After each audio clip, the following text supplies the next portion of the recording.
Hey, what's up, guys? How are you? Great. How are you? Good. See you guys looking good, man. You got your makeup on. You got your hair done. You're looking like eights. You're looking like eights tonight, guys. Thank you. Solid eight. Yeah, solid I'll eight. take that Solid at this eights. age.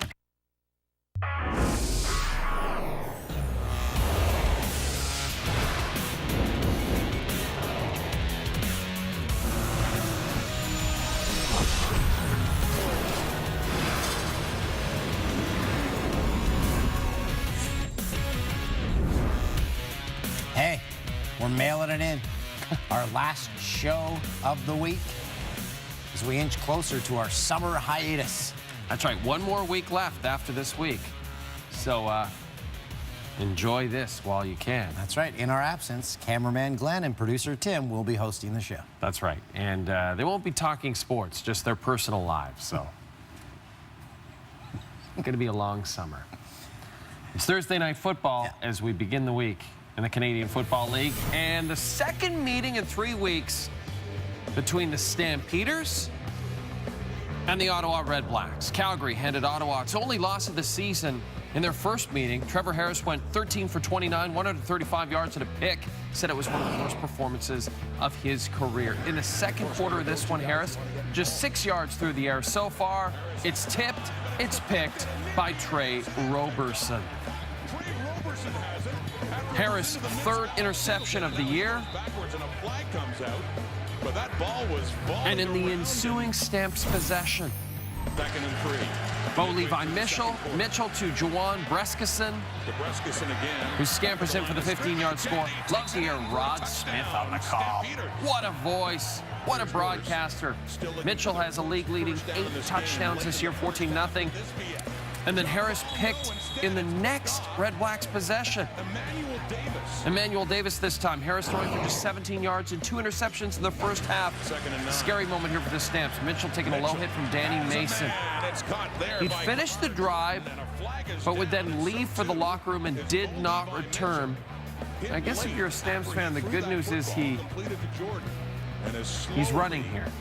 The team is calling it a right knee injury, however. Harris, after a rough first half, pinned in his own end, facing 2nd and 10, can't evade the Stamps pass rush. It's a loss of 7. A lot of disappointed looks on the faces of Red Blacks fans, and then Harris can't even spot. I mean, the wide open Deontay Spencer couldn't even catch that one. Then Harris, the throw just behind William Powell. Harris eventually benched, finished with 111 yards and 2 picks. Mitchell giving words of encouragement to his backup, Nick Arbuckle, whose brother John is the owner of Garfield and Odie. Fourth quarter, 2nd and 10, Arbuckle to Lamar Durant.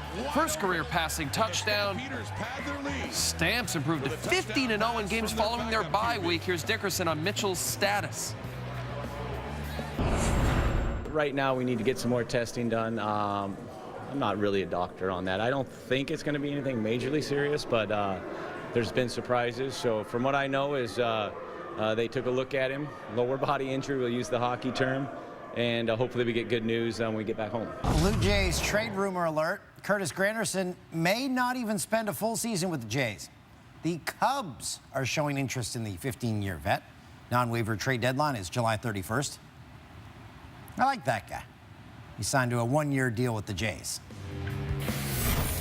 Steve Pearce, he was a Jay. He's hugging it out with his former teammates. It's the Jays and Sox. He was traded by the Jays on June 28th, and since joining the Red Sox, Pearce hitting .458, 4 doubles, 5 RBI, bottom 1 full count. Began the 3-2. Jay Happ hits him. Pearce taking the 94-mile-an-hour four-seamer to the shin. Yeah, he's going to be laboring for a few minutes here. He finished the inning, but left in the 3rd. X-rays, this is the good news. X-rays came back negative. 4th inning, 2-0 Jays. Brock Holt, grounder up the middle. Lourdes Gurriel flips to Devin Travis for the force. Can't get the double play. Hang on, Sox manager Alex Cora says, hey, look at that. Travis' foot actually comes off the bag.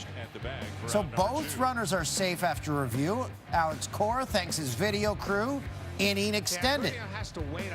2 out, bases loaded for Mookie Betts. He's been in battle mode for a while. Pops one foul. Justin Smoke. Foul territory, Smoke. Like his glove came from the KY factory. It's a little slippery. His glove and then fell behind her. There's one factory just for that? Big time. Up the noise here at Fenway. He's fouling off several times, stays alive. On pitch number 12, Hap throws it in the dirt. The runners stay put, leading to the 13th pitch of the at-bat. On Jay Happ's 46th pitch of the inning, Betts puts it over the Green Monster for a grand slam. The reaction, he knew it. He knew it. Logan Couture of the Sharks, big Jays fan, weighed in on Twitter saying if anyone wants to sum how the Jays 2018 season went, just watch the bottom of the fourth from July 12th. Nightmare stuff as the Red Sox win their 10th straight. Canadian James Paxton, final appearance before the All-Star break, having such a great season, but in the first inning against the Angels on Thursday, about to face Ian Kinsler, and look at him, his back appears to be causing him discomfort. Manager Scott Service and the trainer come out to evaluate him. After a discussion, Paxton leaves with lower back stiffness. He threw just 17 pitches, lasted 2/3 of an inning. And as I mentioned, having such a great season, the Mariners southpaw 8-3, holding opponents to a .218 average. He needs just 2 more strikeouts to surpass his career high of 156 strikeouts that he set last year. Up next, Serena Williams looks to be back to her dominant self, but could she make it to her 30th career Grand Slam final? Highlights coming up. Sports Center with Jay and Dan, presented by Tim Hortons on TSN.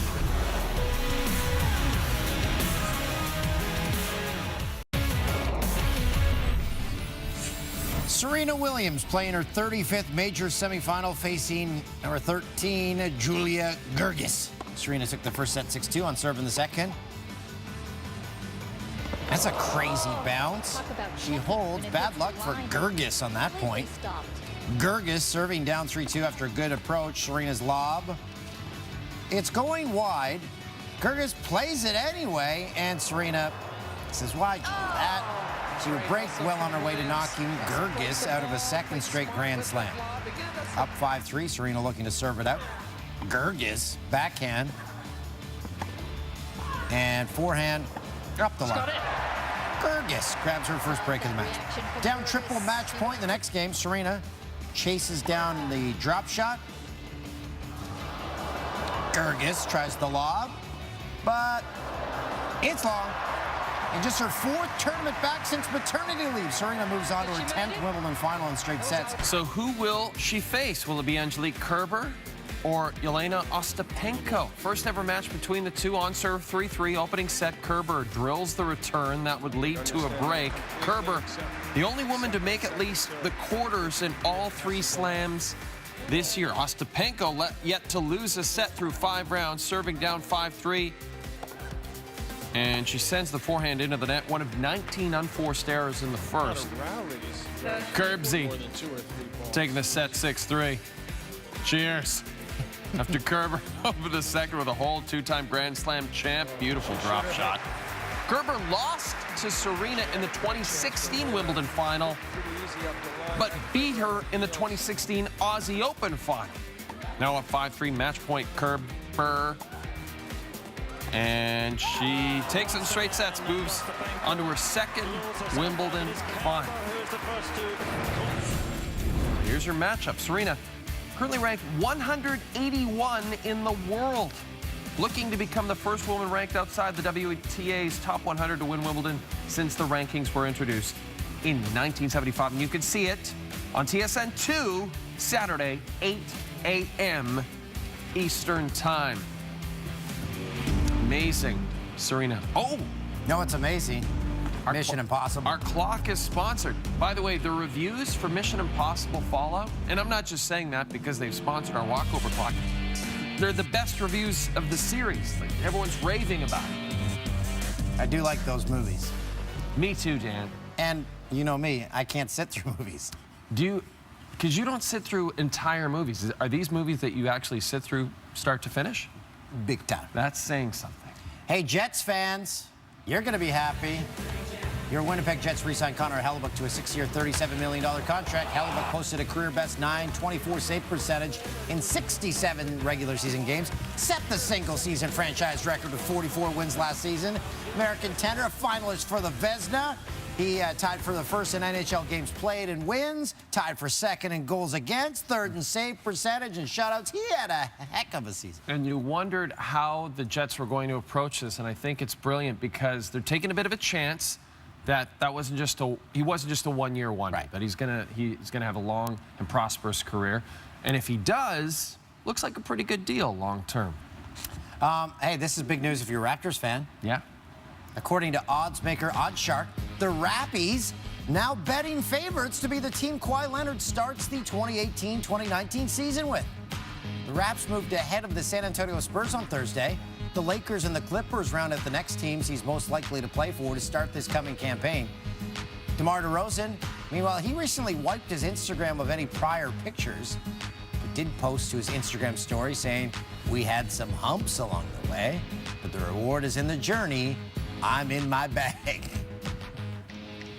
Which I guess is you're in control.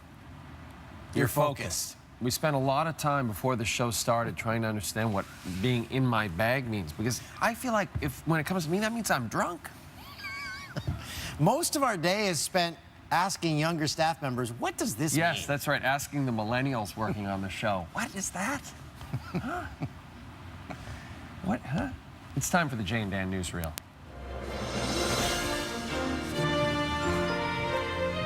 Free agent point guard Isaiah Thomas has reportedly agreed to a veteran's minimum contract with the Denver Nuggets. Thomas split last season with the Cavs and Lakers, two-time All-Star, but struggled last year coming off hip surgery, shooting just 37% from the field, and then it did not go well in Cleveland at all for him. This is, if you would have said 2 years ago that he would be signing for the veterans minimum weeks after free agency started, I forgot he was even out there, to be perfectly honest. This is like, and it's because of this injury that he's suffered, and I don't think teams believe he's ever going to come back fully from it. It's too bad. You know, he was with the Lakers. It would have been cool to see him play with LeBron again. Reunited with LeBron. LeBron was, heck no. Not happening. Vladdy Guerrero Jr.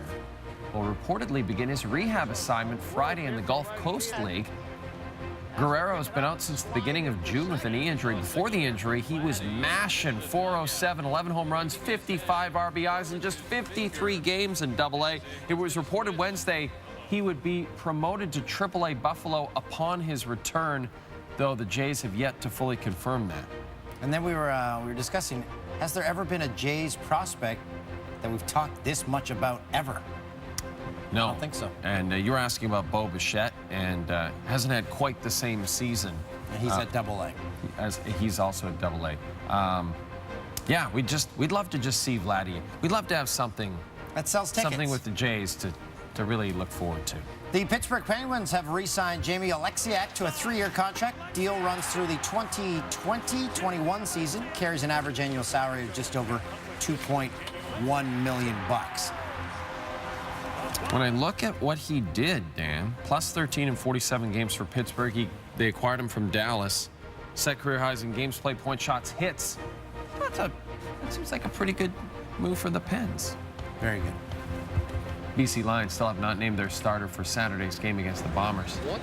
Travis Lulay's been sidelined since last September after having surgery to repair a season-ending knee injury. Jonathan Jennings, meanwhile, has not been good this season, failing to throw for over 200 yards in a game, coming off a career-low 105-yard passing performance last week. Still feeling confident, however. Coming off embarrassing losses, a couple of them, BC's passing offense is ranked last in the league. Manny Arsenault, Lions receiver, said this Tuesday, "We've got to go out, not give a damn, and put a whipping on somebody. That's what we owe some teams, a good old-fashioned blank whipping." Arsenault, by the way, just 9 catches for 118 yards over 3 games, so he's struggling despite 3 seasons of 1,000 receiving yards over the last 3 seasons consecutively. Have you tried to do a cartwheel recently? Those girls were having so much fun out there on the practice field. My young daughter, Ruby, she lists cartwheels as her hobby. She tries to get me to do with them. They're impossible. They look really easy, Well, you'll find out later when Dan and I both attempt cartwheels on this show. You'll also be seeing the Lions in action on Saturday. First up, it's Friday Night Football. It's the Argos and Eskimos in a rematch of last week's matchup. It is the live Mike game. You've got to check this out. It's so much fun. And then the Bombers and Lions. Will we see Travis Lulay? Saturday, 10 Eastern, 7 Pacific. When we come back, the best and the worst from Thursday. It's the Jans.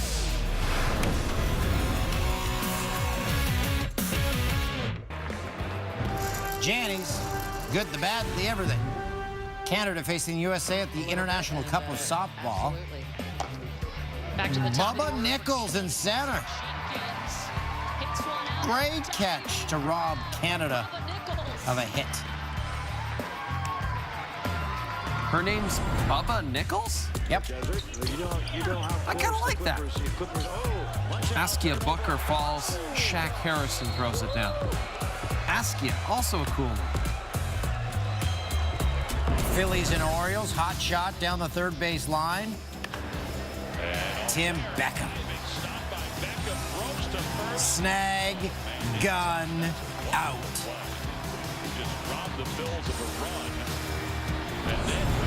It's a helicopter. Joey That's a Bats. heliport. He had a home run off Max Scherzer on Thursday and destroyed that beer. MLB Network says Bautista might be garnering some interest from other clubs in the trade market. Yanks, Cleveland, yonder Alonso, flare into shallow right. Tyler Wade climbs the ladder, only needed to go to the second step, though. Summer League action between the Jazz and Magic. Apparently the Jazz are really impressing everybody in Summer League. Melvin Fraser Jr. says, impress this. Field Lacrosse World Championship, Iroquois facing USA. Jordan Wolf comes out from behind the net, buries the diving goal. Looking like a young John Grant Jr. Can we get back to Summer League? Trey McKinney-Jones 2 games. It's not double elimination. for the reverse. Oh, that was nice.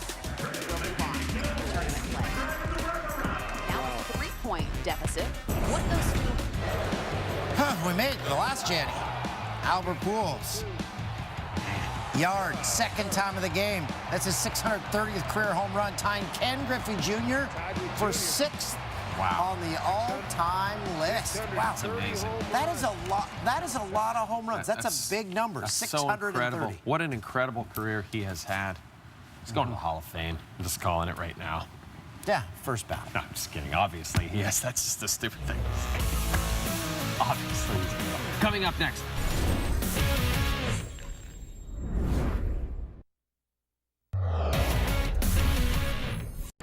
These two enjoying the Cards-White Sox game, and this gentleman's face is covered with mustard.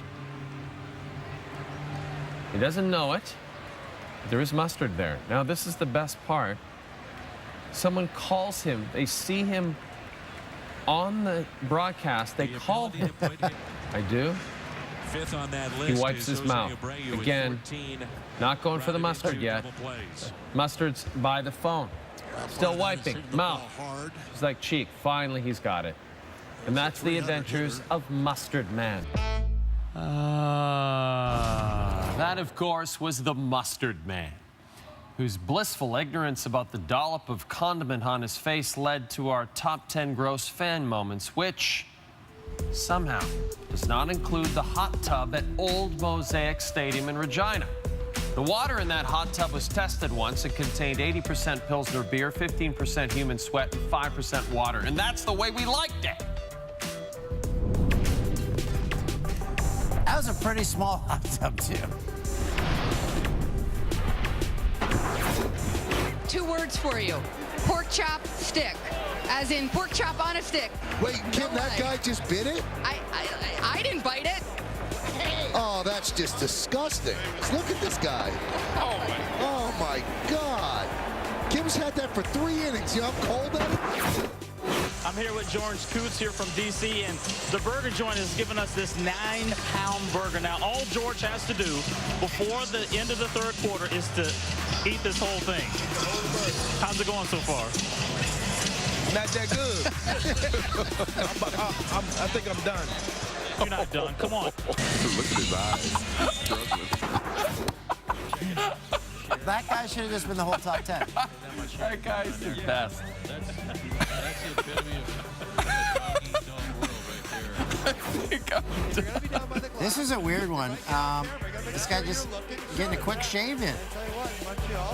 Make sure they're looking good no matter what it takes. He even has multiple razor attachments. Why not? This is cool. White Sox were offering a 3-pound, 12-scoop ice cream sundae served with 4 spoons. This guy ate it all, and check him out at the very end here. Oh. In tonight's game, this fan was given to every Red Wings player that got into the box. Oh, this fan was giving it to. Sorry. Brendan Shanahan. That was a pretty good chirp. Garrett Anderson tracking a foul ball. Boston fan gets involved, loses his beer. And then his buddy throws a slice of pizza. I like the reaction, though, because he's like, that was you. Where's this guy? Whenever I see this guy, it reminds me of Weekend at Bernie's. Supposedly home of the 12th man. Now, at some point, Like, watch when he comes up here. No. At some point. Something wrong with that. This guy's bombed. You think?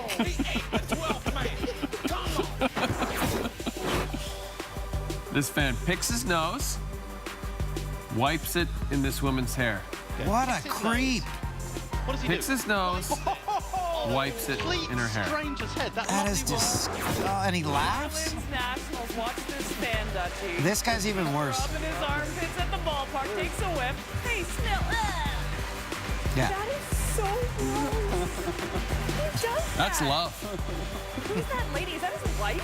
You want a whiff? Right there. That's not a stranger. What if I tried to do that to you? Would you take a whiff? But I say we should take that guy putting the booger in the hair, because that's creepy. Yeah, that's. I do like that guy tried to eat the burger, though. I want, Not good. I want more of that guy on the show.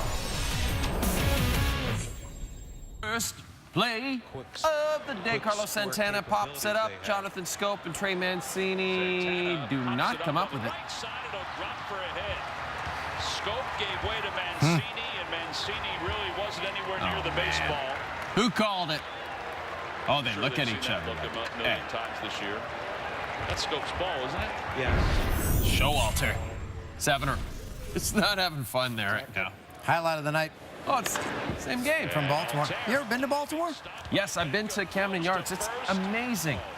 This horrible team is playing in a beautiful, beautiful ballpark. And then What's big there? Crab? Yeah, I big think in so. Crab cakes in football. Yeah, and that's pretty much it. We blew it. I couldn't remember if our stadium segment was called Stadium Speak or Speaking Stadium. I think it's Stadium Speak. You messed up. You said, oh, I messed up again. It's called Speaking Stadiums. You said this fan was giving it to every player in the box. No, I thought there was a fan giveaway when I first started reading it. Anyway, I messed it up. And I made a poor attempt at a cartwheel. Or a good one. You decide.